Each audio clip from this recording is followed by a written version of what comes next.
Débuté le 9 avril 2017, Eromanga Sensei est une adaptation du light novel en 8 volumes de Tsukasa Fushimi. L'auteur est principalement connu pour Oreimo. Décidément, les relations frères-sœurs semblent être un sujet qui lui tient particulièrement à cœur. La version papier est publiée aux éditions ASCII Media Works, ce que ne se prive pas de nous rappeler l'anime systématiquement. Nous retrouvons donc A1 Pictures aux manettes, studio qui s'était également chargé de son préquel spirituel. Tout comme Oreimo, c'est aussi le duo Clarisse à l'opening.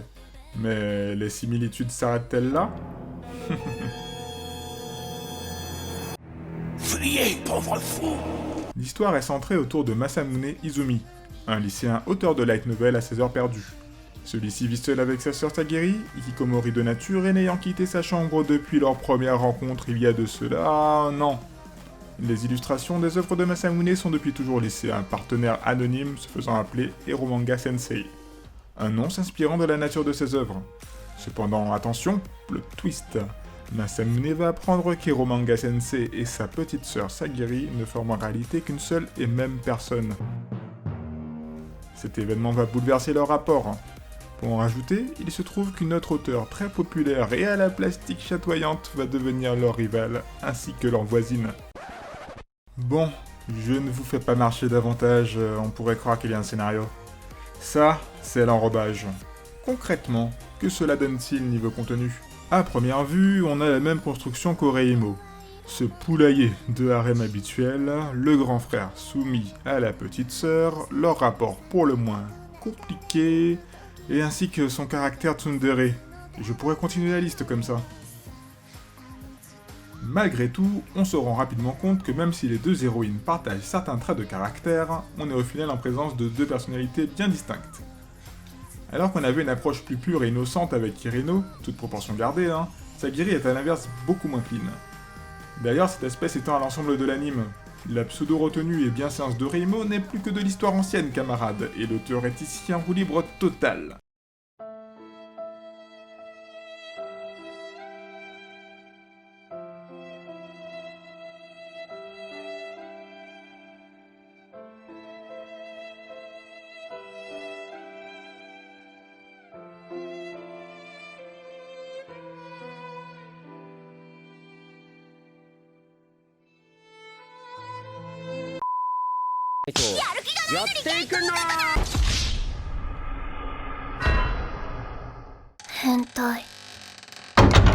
Si vous voulez mon avis, si on prend en compte le thème de l'anime, c'est la porte ouverte à quelques dérives. D'autant plus que ce bon vieux Fushimi est connu pour aller au bout du concept de ses œuvres.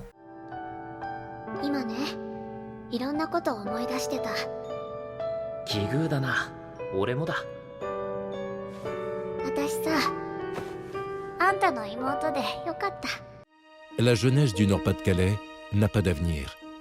Nous refusons de croire que ces jeunes sont motivés, qu'ils ont envie de s'intégrer et qu'ils veulent s'en sortir, surtout parmi les moins favorisés. C'est vrai que le niveau de formation est faible et les décrochages scolaires élevés, mais il y a plus de chômage ici qu'ailleurs. Nous ne faisons pas partie de ces gens-là. La jeunesse du Nord-Pas-de-Calais est une cause désespérée. Après, je ne crache pas sur un peu d'originalité, mais ce serait dommage que cette avalanche de fanservice se fasse au détriment du développement des personnages. Car oui, quoi qu'on en dise, c'était une force de Oreimo. Attention, je ne parle pas ici d'une profondeur d'écriture exceptionnelle, mais davantage d'une construction habile du personnage avec tous ces petits je ne sais quoi qui vont faire qu'on s'y attache davantage. Prenons l'exemple de Kuroneko d'Oreimo. Elle est d'abord posée comme simple antagoniste à Kirino. Leur vision de ce que doit être une bonne adaptation animée s'opposant totalement. Kuroneko voue un culte aux séries fantasy seinen et méprise fortement l'addiction de Kirino aux œuvres se concentrant sur le mot et pour vendre. Mais attendez, serions-nous en présence d'un personnage d'anime lucide ?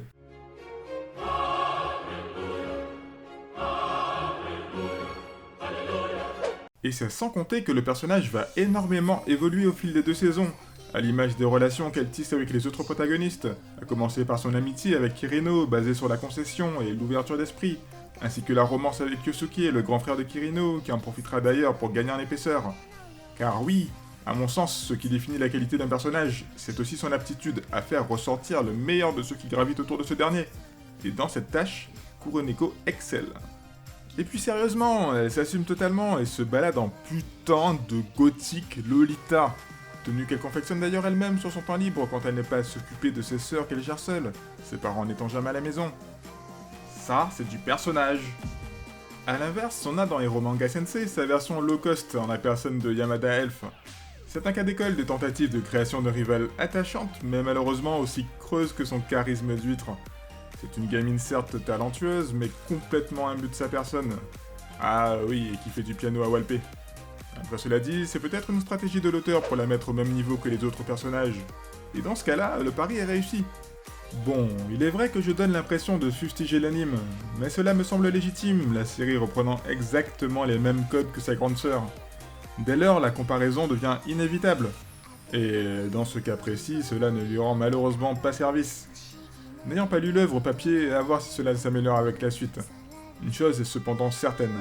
Tsukasa Fushimi est un auteur très capable, et il peut faire bien mieux que ça.